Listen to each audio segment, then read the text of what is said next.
Horror कहानियां थी। कौन थी वो? मैं 8 महीने की प्रेग्नेंट थी और अपनी डिलीवरी के लिए अपने मायके गई थी। माँ ने मुझे फोन पर बताया, घर के पीछे की तरफ जो खाली जमीन थी ना, वहां पर एक नया कमरा बनवा लिया है। इतने सालों के बाद जैसे ही अपने घर में कदम रखा, कुछ अलग सा लगा।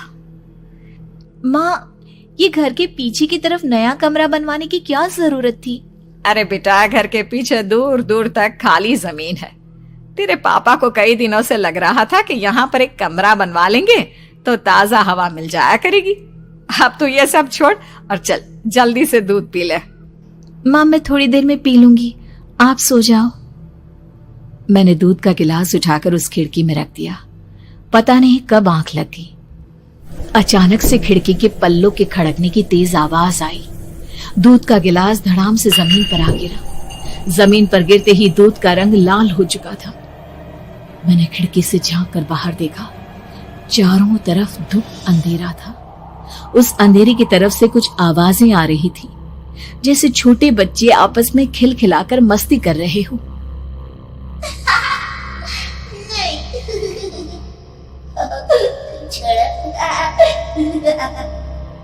इतनी रात को इतने घनघोर अंधेरे में बच्चों की आवाज कैसे आ रही है? घड़ी में वक्त देखा तो ठीक 12 बजे थे। देखकर मैं सन्न रह गई। बुरी आत्माओं और भूतों की कई कहानियां मैं सुन चुकी थी। वक्त भी कुछ ऐसा ही था। ऊपर से मैं प्रेग्नेंट। सुना था कि ऐसे वक्त में अक्सर बुरी आत्माएं औरतों का पीछा करती है, तो क्या मेरे पीछे भी? पसीने से तरबतर बड़ी मुश्किल से, जैसे कांपते हाथों से मैंने उस खिड़की को बंद किया। जल्दी से जल्दी उस कमरे से बाहर निकलकर माँ के पास जाने के बारे में सोचा, लेकिन जैसे ही दरवाजे की तरफ पलटी, लगा कोई साया हवा की स्पीड से दरवाजे के सामने से गुजर गया। मेरे गले में अटक कर रह गई। मैं जोर से चीख कर माँ को बुलाना चाहती थी, लेकिन वो आवाज खुद मेरे कानों तक नहीं पहुंच पा रही थी। तो माँ तक कैसे पहुंचती?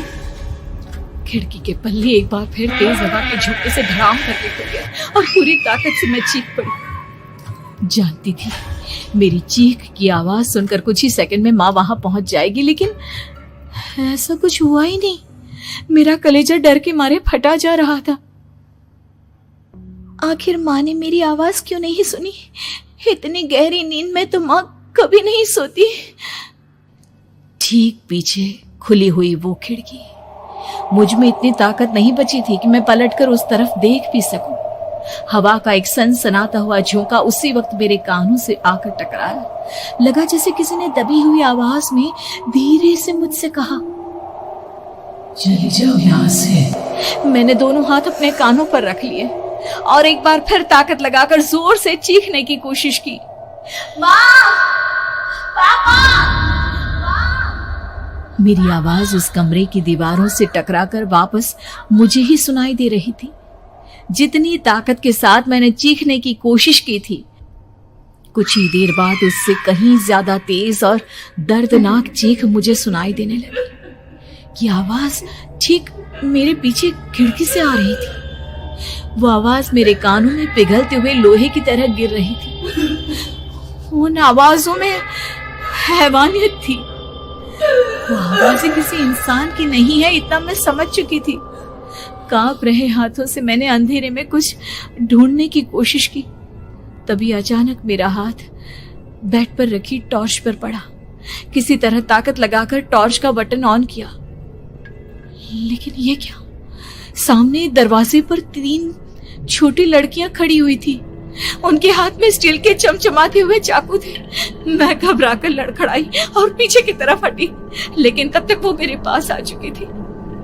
उनकी गर्दन टेढ़ी थी और उनके हाथों के वो चाकू मेरे पेट को निशाना बनाने को तैयार। मैं जोर से चीखी, नहीं, छोड़ दो मेरे बच्चे को, मत मारो, मत मारो, छोड़ दो मेरे बच्चे को। सोनाली, क्या हुआ बेटा? तू इतनी डरी हुई क्यों है? उठ बेटा, क्या हुआ? हड़बड़ाकर मैंने अपनी आंखें खोली। देखा तो दिन निकल आया था। माँ मुझे जगा रही थी। मेरा चेहरा पूरा पसीने से लथपथ था। क्या हुआ बेटा, तुमने कोई बुरा सपना देखा क्या? मैं अभी तक अपने पूरे होश में नहीं थी। वो मेरे बच्चे को मार देगी माँ। वो लड़की मेरे बच्चे को। मैंने घबराकर अपने पेट को छुआ। सब कुछ ठीक था। और वो दूध जो रात को यहाँ पर गिर गया था, उसका रंग लाल हो गया था। माँ ने हंसते हुए दूध का गिलास मुझे दिखाया। तुमने दूध पिया ही नहीं, पूरा का पूरा ऐसे ही रखा हुआ है। तुमसे कहा था ना सोनाली, सेहत के लिए लापरवाही ठीक नहीं बेटा। लेकिन मैंने तो सब कुछ अपनी खुली आंखों से देखा था। ये सपना कैसे हो सकता है?